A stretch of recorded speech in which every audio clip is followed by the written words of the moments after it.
حضرت عباس رضی اللہ عنہ سے مروی ہے کہ جناب رسول اللہ صلی اللہ علیہ وسلم نے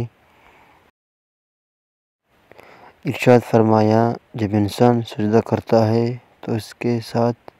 7 ہڈیاں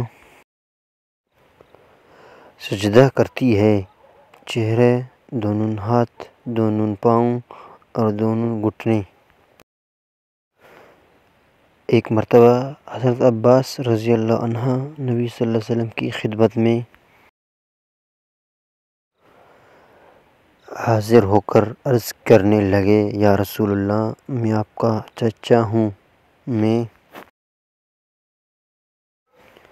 بوڑھا ہو چکا ہوں اور میری موت کا وقت قریب ہے، مجھے کوئی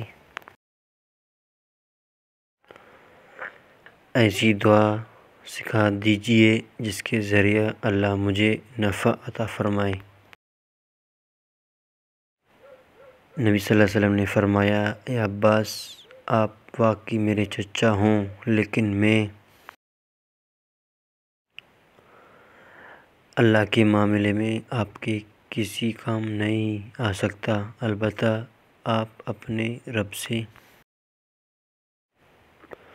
دنیا و آخرت میں درگزر اور عافیت کی دعا مانگتے رہا کریں۔ یہ بات نبی صلی اللہ علیہ وسلم نے 3 مرتبہ فرمائی۔ پھر حضرت عباس رضی اللہ عنہ 1 سال بعد دوبارہ آئے، تب بھی نبی صلی اللہ علیہ وسلم نے انہیں یہی دعا تلقین فرمائی۔